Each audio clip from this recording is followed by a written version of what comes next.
যে আহাবাৰ বিধানসভা নিৰ্বাচনত আমি এই অহংকাৰী মুখ্যমন্ত্ৰী হিমন্ত বিশ্ব শৰ্মা ডাঙৰীয়াক বিদায় দিব লাগিব আৰু কংগ্ৰেছৰ নেতৃত্বৰ চৰকাৰ হ'ব। মুখ্যমন্ত্ৰী হিমন্তৰ অহংকাৰ বেছি হৈছে। অহংকাৰে পতন মাতিছে মুখ্যমন্ত্ৰীৰ। 2024 বিদায় ল'ব লাগিব মুখ্যমন্ত্ৰী হিমন্ত বিশ্ব শৰ্মাই। কেইজনমান ঠিকাদাৰক ধনী কৰিবলৈ দুখীয়াৰ ভাত কাঢ়িছে মুখ্যমন্ত্ৰীয়ে। মুখ্যমন্ত্ৰীৰ বিৰুদ্ধে গুৰুতৰ অভিযোগ সাংসদ গৌৰৱ গগৈৰ। 2024 নিৰ্বাচনৰ প্ৰতি লক্ষ্য ৰাখি অসমত সক্ৰিয় হৈ পৰিছে কংগ্ৰেছৰ সাংসদ গৌৰৱ গগৈ।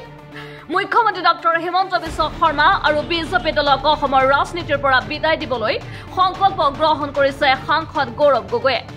উজনি অসমত বিজেপিৰ ভেটি থৰক বৰক কৰি দিয়াৰ পিছত এইবাৰ উত্তৰ অসমত বিজেপি বিৰোধী অভিযান আৰম্ভ কৰিছে গৌৰৱ গগৈয়ে। দলীয় কৰ্মীসকলৰ আমন্ত্ৰণত উত্তৰ অসমৰ বিভিন্ন এলেকাত উপস্থিত হৈ সাংসদগৰাকীয়ে কয় যে 2024 চনত অসমৰ পৰা বিদায় ল'ব লাগিব বিজেপিয়ে। বিজেপি চৰকাৰৰ কাম কাজত অসন্তুষ্ট হৈ পৰিছে অসমৰ জনতা।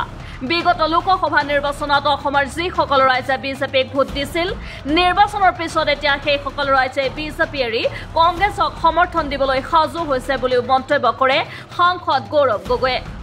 আনহাতে মুখ্যমন্ত্ৰী ডক্টৰ হিমন্ত বিশ্ব শৰ্মাৰ বিৰুদ্ধে কেতবোৰ গুৰুত্বপূৰ্ণ অভিযোগ উত্থাপন কৰি সাংসদ গগৈয়ে কয় যে মুখ্যমন্ত্ৰীৰ অহংকাৰে মূৰত ধৰিছে।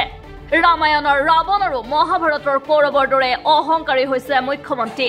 এই অহংকাৰে এতিয়া পতন মাতি আনিছে হিমন্ত বিশ্ব শৰ্মাৰ। শুনক গৌৰৱ গগৈৰ সেই মন্তব্য। মানুহে এতিয়া ক'বলৈ আৰম্ভ কৰিছে যে আহাবাৰ বিধানসভা নিৰ্বাচনত আমি এই অহংকাৰী মুখ্যমন্ত্ৰী হিমন্ত বিশ্ব শৰ্মা ডাঙৰীয়াক বিদায় দিব লাগিব আৰু কংগ্ৰেছৰ নেতৃত্বৰ চৰকাৰ হ'ব।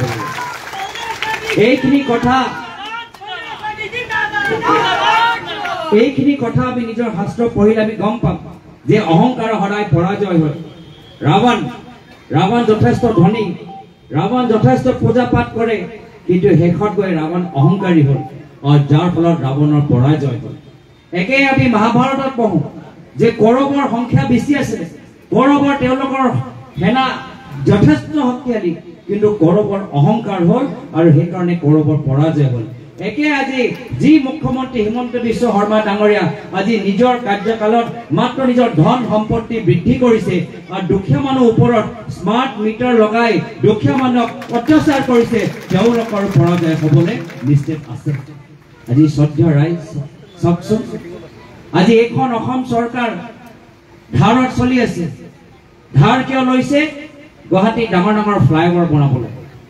যি ফ্লাইঅভাৰ যোগেদি গুৱাহাটীত থকা ঠিকাদাৰৰ লাভ হৈছে, কিন্তু এই ধাৰ, এই যে শকত ধাৰ অসম চৰকাৰে লৈছে, সেই ধাৰ মাৰিবলৈ এতিয়া অসম চৰকাৰে কি কৰিছে?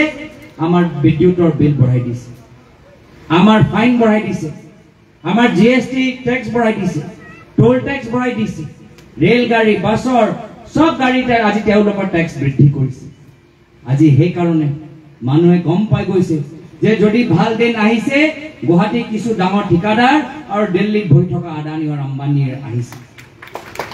আৰু মানুহে গম পাই গৈছে যে এতিয়া আমাৰ দুখীয়া মানুহৰ কথা মাত্ৰ কংগ্ৰেছ দলে কয়। উল্লেখ্য যে বিশ্বনাথত অনুষ্ঠিত এই সভাৰ সমান্তৰালভাৱে শোণিতপুৰৰ কেইবাখনো সভাত অংশগ্ৰহণ কৰে কংগ্ৰেছৰ সাংসদগৰাকীয়ে। দলীয় কৰ্মী আৰু উপস্থিত ৰাইজক সম্বোধন কৰি সাংসদগৰাকীয়ে কয় যে সদ্য সমাপ্ত লোকসভা নিৰ্বাচনত আছিল কংগ্ৰেছ আৰু বিৰোধীৰ বাবে ছেমিফাইনেলত বিৰোধী শিবিৰ জয়ী হৈছে। দেশৰ জনতাই বিৰোধীৰ পক্ষত অৱস্থান কৰিছে। সমাগত 2024 চনৰ অসম বিধানসভাৰ নিৰ্বাচন হ'ব বিৰোধীৰ বাবে ফাইনেল। সাংসদ গগৈয়ে দাবী কৰি কয় যে ফাইনেল খেলত কংগ্ৰেছ আৰু বিৰোধী শক্তিৰ জয় নিশ্চিত। News desk report MP live.